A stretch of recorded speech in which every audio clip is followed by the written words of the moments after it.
Welcome back to the deep dive. Today we're dusting off our best tailcoats. And tightening our corsets. Exactly, metaphorically, of course, because season 4 of Bridgerton is finally upon us.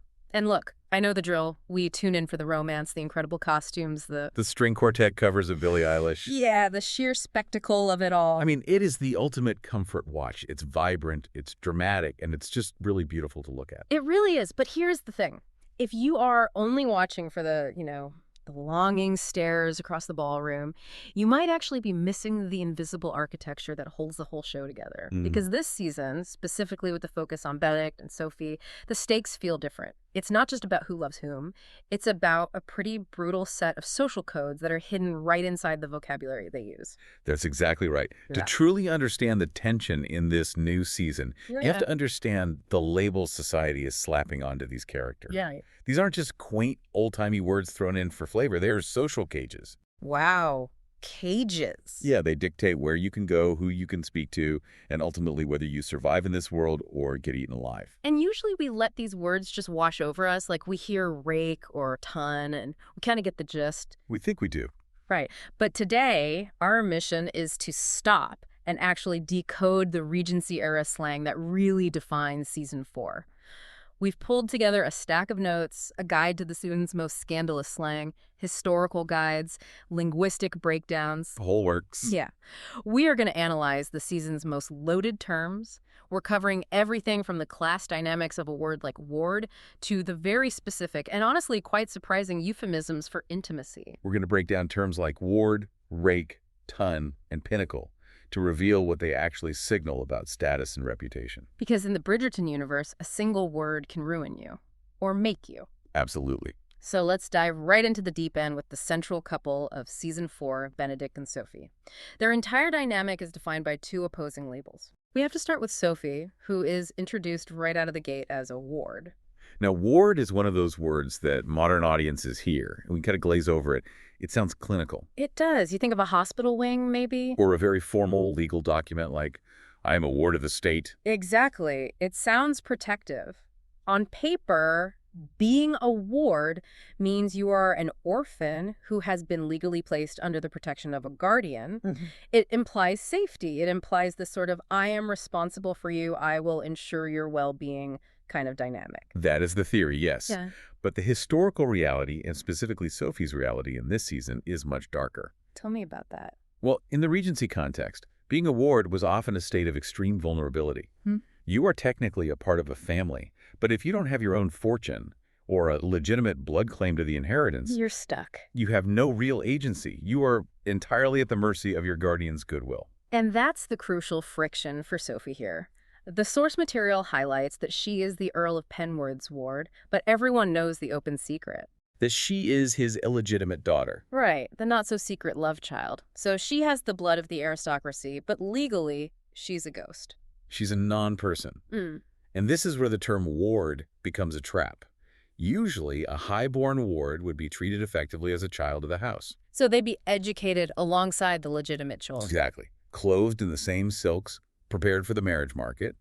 But when Sophie's father dies, she is left with her stepmother, Lady Araminta. Oh, boy. And Araminta weaponizes that ward status. Yeah, the notes describe it so vividly. Lady Araminta doesn't treat her like a protected dependent at all. She treats her like unpaid labor. Precisely. Sophie is effectively a maid, but because she's a ward, she can't just quit and get another job. She's legally bound to the house. It's almost like a prison sentence. It's a form of genteel servitude. The world calls her a ward, which suggests status and care. But her lived reality is servitude and secrecy. It's awful. It creates this incredible psychological friction. I mean, she is in the house, but not of the house. She sees the luxury, but she scrubs the floors. Which really sets the stage perfectly for her counterpart, Benedict Bridgerton. Because if Sophie is defined by her confinement and her lack of options, Benedict is defined by the term rake. Ah, the rake. The classic. The archetype we all love to hate, or perhaps hate to love. Yeah. It is a staple of the romance genre. It is, but I was actually surprised by the etymology here. I always thought it had something to do with gardening. Gardening. Yeah, like raking up trouble. Or maybe just a random old word, but it's actually short for rake hell. Rake hell. It emerged in the 16th century, and it's such a visceral image, isn't it? Totally. Someone who would rake through the fires of hell to find their pleasure. That is so much more metal than just calling someone a bad boy. Right. It implies a level of destruction, or at least a complete disregard for one's soul. It really does. Now, by the time we get to the Regency era, the term had softened slightly into a specific social category, but the edge was still there. So what did it mean in practice? A rake is an upper-class man known for bohemian and promiscuous behavior. We're talking about excessive drinking, high-stakes gambling, and, crucially, widely publicized sexual exploits. The trifecta of bad behavior. Exactly. But there is a class distinction here that I think is really important to point out from the sources. If a poor man acts this way, he's a drunkard, a lecher, or a degenerate. Right. But if a wealthy man does it, he's a rake. That's the double standard. The label rake implies a certain glamour. It implies that you have the money and the social capital to get away with it. You can just buy your way out of trouble. You can afford the gambling losses. You can afford to pay off the people you offend. Yeah. And the source material makes a joke that I think is spot on. Let's hear it. If rake had a photo in the dictionary, it would be Benidict Bridgerton. Oh, it fits him perfectly. He is the family's free spirit. We've seen him for 3 seasons now at these underground art parties, engaging in fluid relationships, Dodging responsibility. staying out all night. He totally embodies that rake hell energy of doing exactly what he wants when he wants. But think about the narrative tension that sets up for season 4. That's huge. You have the ultimate rake, a man defined by his excessive freedom, his ability to move through society without consequences, Yeah. and he's falling for the ward, a woman defined by her total lack of freedom and her desperate need for protection. It's the ultimate clash of social statuses. The man who breaks all the rules falling for the woman who is completely crushed by them. And the question becomes, can the rake give up his freedom to offer the protection she needs? Or will his reputation actually endanger her further? Exactly. Because in this world, association matters. If a rake pays attention to a proper lady, it's a scandal. If he pays attention to a vulnerable ward, it could be ruinous. Which brings us to the arena where this whole battle takes place. We need to talk about the ton. Yes, the ton. Now, I have to admit, when I first started watching period dramas, I thought ton was just a British affectation for town. Like, we're going to town, but fancy. You are definitely not alone in that. It's a very common misconception. It sounds so similar. It does. And they're always in London, so it makes logical sense. Yeah. But ton is actually derived from the French phrase le bon ton. Le bon ton. Good ton, or good manners. Right. It translates to good manners, good form, or fashionable style. Okay. So when people refer to the ton, they aren't talking about the geography of London. They are talking about a specific subset of the population. The high society elite who embody those manners. Exactly. It's the in crowd, the 1%. The 0.1%, really. These are the families who travel to London for the social season, which runs from January to July. And they aren't there just to hang out. No, they're there to sit in Parliament and, more importantly, to marry off their children. They generate the gossip that becomes the talk of the ton. It's a self-reinforcing ecosystem. If you are in the ton, you exist. If you aren't, you're invisible. Yeah, true. What I found fascinating in the notes is how this ecosystem maintains its boundaries. It's not just about birth, it's about signaling. Oh, absolutely. And one of the key gatekeepers, someone I hadn't really thought of as a power player until I read this, is the modiste. Oh, the modiste is essential. Wow. And again, we have to correct a modern assumption here. Right. A modiste is not just a seamstress.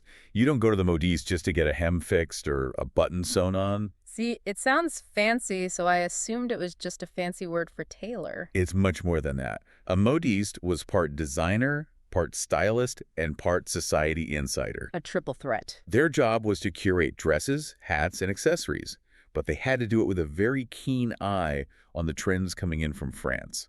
Which is interesting historically because during much of this period, England and France were at war or politically hostile. Yes. Yet French fashion was still the gold standard. Absolutely. Politics stopped at the hemline. London society was obsessed with French silhouettes. The modiste was the conduit for that level of cool. But think about the function they serve in the Bridgerton narrative. In a society obsessed with le bon ton good form clothing is your primary signal. It's your armor. It really is.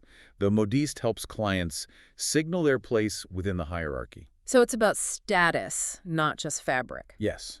If you are wearing the latest cut from Paris, you are signaling power, wealth, and relevance. If you're wearing last season's silk or a cut that is 6 months out of date, you're signaling decline. You're signaling that you don't matter. Exactly. So when the characters visit the modiste like Madame Delacroix in the show, it's not a shopping trip, it's a strategy meeting. You are arming yourself for war. That is a perfect way to put it. Yeah. And Madame Delacroix knows everyone's secrets because she knows whose waistline is changing, who can't pay their bills, who is trying to reinvent themselves. She's a broker of information as much as fashion. Precisely. Okay, so we have the players, the ward and the rake. We have the arena, the ton, and the modiste. Now we need to talk about the scoreboard. Stakes. Right. How do you win or lose this game?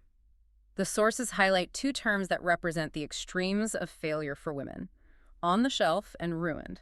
Both terrifying, but in very different ways. Let's start with on the shelf. The source uses a sports analogy here that I really like. The bench? Yeah.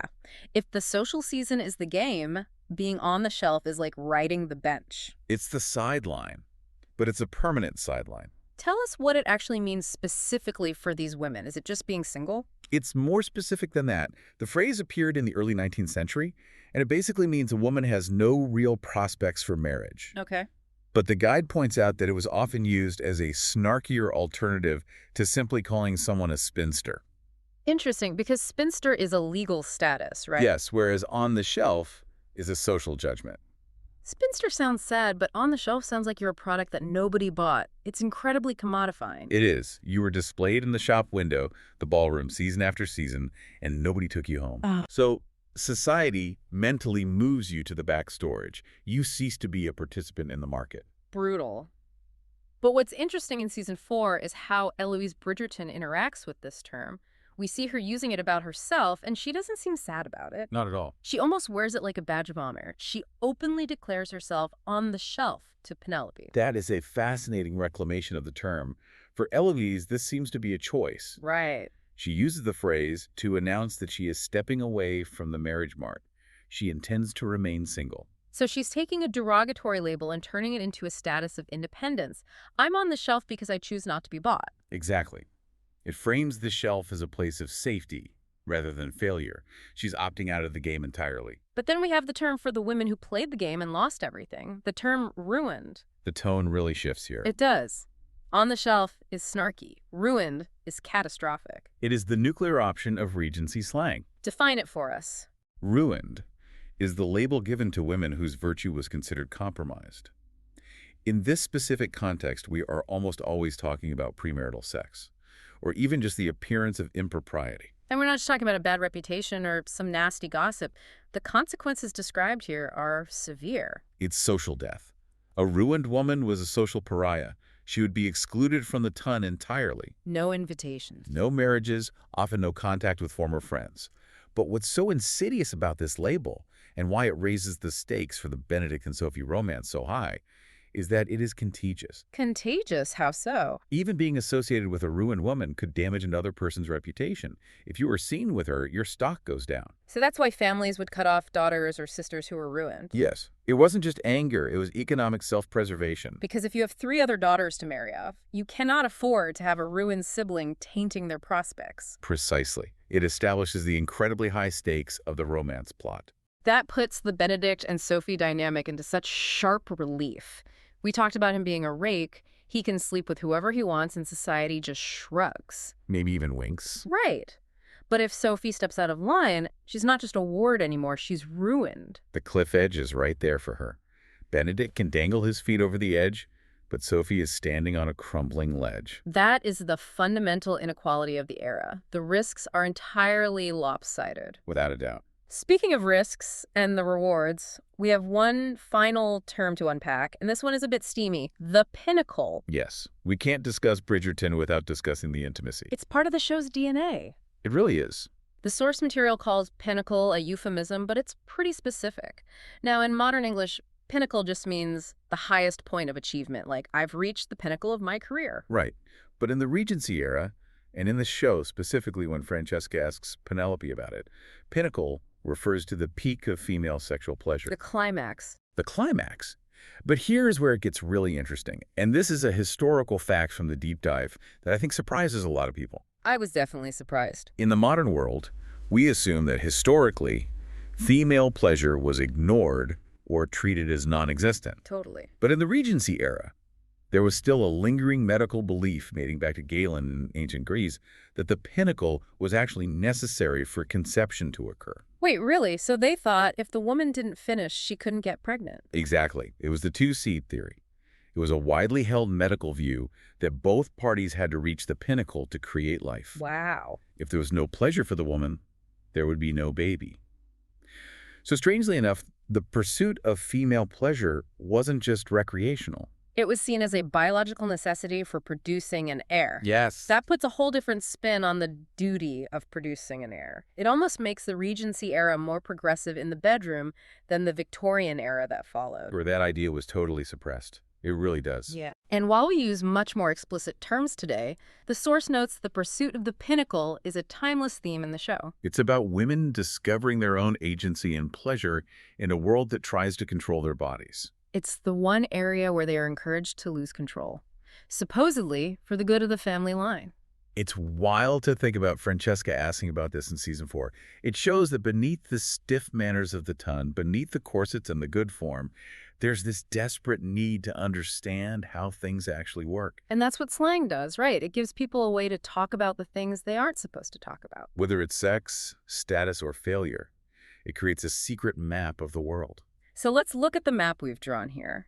We've got the ward and the rake, our central conflict. We've got the ton and the modiste, the battlefield and the uniform. Right. We've got the threats being left on the shelf or being totally ruined.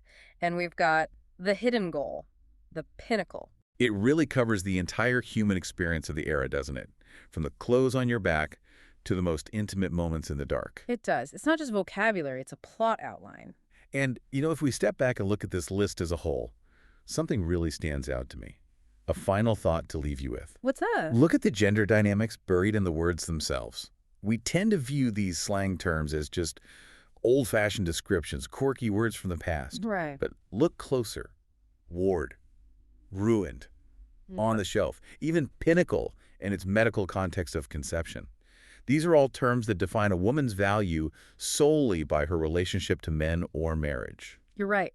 Ward means you're protected by a man. Ruined means you've been damaged by a man. And on the shelf means no man wants you. Wow. Exactly. Whereas rake, that defines a man by his freedom, by his action, by his refusal to be tied down. It's an active label. Yes. The women's labels are passive. They are things that happen to you. That is a powerful distinction. It frames the whole season differently. It's not just about finding love, it's about fighting the dictionary. So as you watch season 4, as you watch Benedict and Sophie try to navigate this minefield, ask yourself a question. Okay. Is the happy ending we are rooting for simply about them escaping the bad labels? Or is it about them finding a way to redefine the labels entirely? Can you be a rake who commits? Can you be a ward who commands power? That's the real drama. Not just who kisses whom, but who gets to decide what the words mean. I love that. A linguistic revolution in a ballroom. Thank you all for joining us on this deep dive into the scandalous slang of Bridgerton. We hope you are now fully prepped to understand every whisper of the ton. Watch out for the rakes. Always. See you next time.